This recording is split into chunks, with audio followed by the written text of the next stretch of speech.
বিশ্বাস করুন, যত রকমের পাকা আমের রেসিপি খেয়েছেন তার মধ্যে সবথেকে সেরা হচ্ছে এই রেসিপি। পাকা আমের মন পাগল করা দারুণ স্বাদের মিষ্টি। এত অল্প উপকরণে এবং এত সহজে বানানো যায়, রেসিপি দেখলে অবাক হবেন। তাই দেরি না করে এই রেসিপিটি ঝটপট দেখে এইভাবে একবার পাকা আমের দারুণ স্বাদের মিষ্টি রেসিপিটা বাড়িতে বানিয়ে দেখতে পারেন।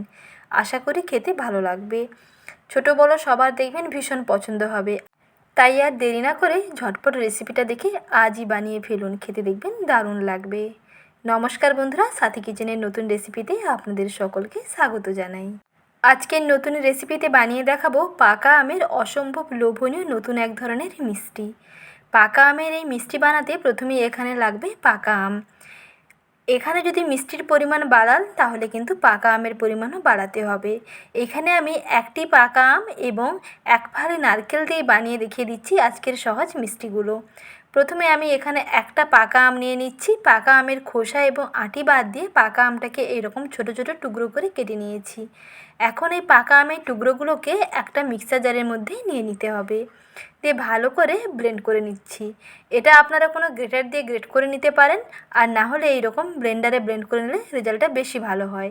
আর এদিকে নিয়েছি এক মালা নারকেল। নারকেলটাকে এখন একটি কুড়নি দিয়ে এইরকম নারকেলটাকে কুড়িয়ে নিতে হবে। আর এইরকম ফ্রেশ নারকেল করা হলে এই মিষ্টিটা খেতে আরও বেশি ভালো হবে। একটি কুড়নির সাহায্যে সহজেই দেখুন নারকেলটাকে ভালো করে কুড়িয়ে নিলাম।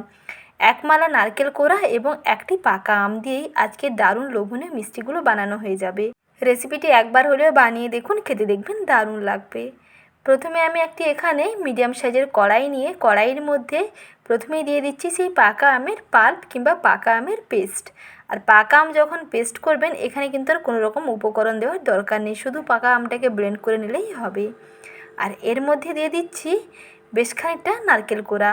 আমি যতটা নারকেল নিয়েছিলাম ঠিক ততটাই নারকেল এখানে দিয়ে দিচ্ছি। এক মালা নারকেল কোড়া দিলাম এবং একটি পাকা আমের পাল্প দিয়েছি। সেই ক্ষেত্রে আমি এখানে হাফ কাপের একটু কম নিচ্ছি চিনি। চিনিটা আপনারা স্বাদ বুঝে দিয়ে দেবেন। যদি পাকা আমটা খুব বেশি মিষ্টি হয় তাহলে চিনিটা কম দিলেই হবে। আর এখানে দিচ্ছি গুঁড়ো দুধ। এই গুঁড়ো দুধটা কিন্তু অবশ্যই দিতে হবে, তাহলে এর টেস্টটা অনেক বেশি ভালো আসবে। এখানে চাইলে অল্প আপনারা একটু তরল দুধকে ঘন করে দিয়ে দিতে পারেন। আগে থেকে তরল দুধ জাল দিয়ে ঘন করে নিয়ে হাফ কাপ মতন তরল দুধ অ্যাড করে ভালো করে মিশিয়ে নিতে পারেন, সেটাও হয়। আর নাহলে এইরকম গুঁড়ো দুধ দিলে এর টেস্টটা কিন্তু আরও বেশি বেটার আসে। এখন সমস্ত উপকরণগুলোকে ভালো করে একসঙ্গে মিশিয়ে নিচ্ছি। এখনও কিন্তু চুলার আঁচটা অন করিনি। চুলার আঁচটা না জ্বালিয়ে কড়াইতে প্রথমে মিশ্রণটাকে দিয়ে এইরকম ভালো করে মিশিয়ে নিতে হবে। কিছুক্ষণ পরে দেখবেন চিনিগুলো বেশ ভালোভাবে মেল্ট হয়ে বেশ সুন্দর একটা মিশ্রণ রেডি হয়ে যাবে। এটা এমনিতেই খেতে দারুণ লাগে, এইভাবেও খেতে পারেন, খেতে কিন্তু দারুণ লাগবে। তবে আজকে যেহেতু মিষ্টি বানিয়ে দেখাবো তার জন্য এই মিশ্রণটাকে কড়াইতে 10 মিনিটের জন্য একটু পাকিয়ে নিচ্ছি। 10 মিনিট মতো সময় নিয়ে একটু জাল দিয়ে নিতে হবে। বেশি সময় কিন্তু লাগবে না, যেহেতু এখানে কোনো রকম জল অ্যাড করা হয়নি, তাই মিশ্রণটা টাইট হতে কিন্তু বেশি সময় লাগবে না। মিডিয়াম আঁচে 10 মিনিট মতন জাল দিয়ে নিতে হবে।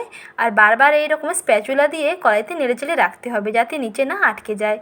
যেহেতু চিনি এবং নারকেল দেওয়া আছে, কড়াইতে যাতে নিচে না লেগে যায়, এবং যেহেতু এর মধ্যে পাকা আমও আছে, পাকা আম কিন্তু সরাসরি কড়াইতে দিলে এরকম লেগে যায়। তবে বারবার যদি এরকম খুন্তিটা দিয়ে নেড়েচেড়ে রাখা হয় তাহলে কিন্তু আর কড়াইতে আটকাবে না। কিছুটা সময় এইভাবে জাল দিয়ে নেওয়ার পরে যখন দেখবেন মিশ্রণটা সম্পূর্ণ এরকম কড়াই থেকে ছেড়ে চলে আসছে, তাহলে বুঝতে পারবেন যে পাকটা একেবারে ভালোভাবে রেডি হয়ে গেছে। দেখুন মিশ্রণটা কত সুন্দরভাবে কড়াই থেকে ছেড়ে চলে আসছে।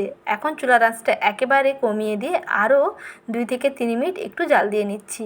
মিশ্রণটাকে একেবারে এরকম শুকনো শুকনো করে নিতে হবে। এখন চুলার আঁচটা বন্ধ করে দিচ্ছি। গ্যাসের ফ্লেম অফ করে সেই গরম কড়াইতে আরও 2 মিনিট মতো রাখার পরে মিশ্রণটা বেশ সুন্দর ভালোভাবে সেট হয়ে যাবে। দেখুন কত সুন্দরভাবে সেট হয়ে গেছে, অর্থাৎ মিষ্টি বানানোর জন্য একেবারে রেডি।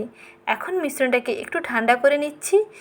আম এবং নারকেলের এই মিশ্রণটাকে একটু ঠান্ডা করে নিয়ে তারপর একটু হাতের মধ্যে দিয়ে এরকম একটু গোল্লা পাকিয়ে চেক করে নেবেন। যে গোল্লা হয়ে যাচ্ছে তাহলেই বুঝতে পারবেন যে মিষ্টি বানানোর জন্য একেবারে পাকটা ঠিকঠাক আছে। পাকটা যত ভালো হবে এই আমের মিষ্টিগুলো ততটা ভালো হবে। পাকটা যদি ভালো না হয় মিষ্টিগুলো কিন্তু এইরকম ভালো করে গোল্লা বানাতেই পারবেন না, এইরকম নাড়ুর মতন তৈরি করতেই পারবেন না। তার আগে দেখবেন এইরকম ভেঙে যাবে।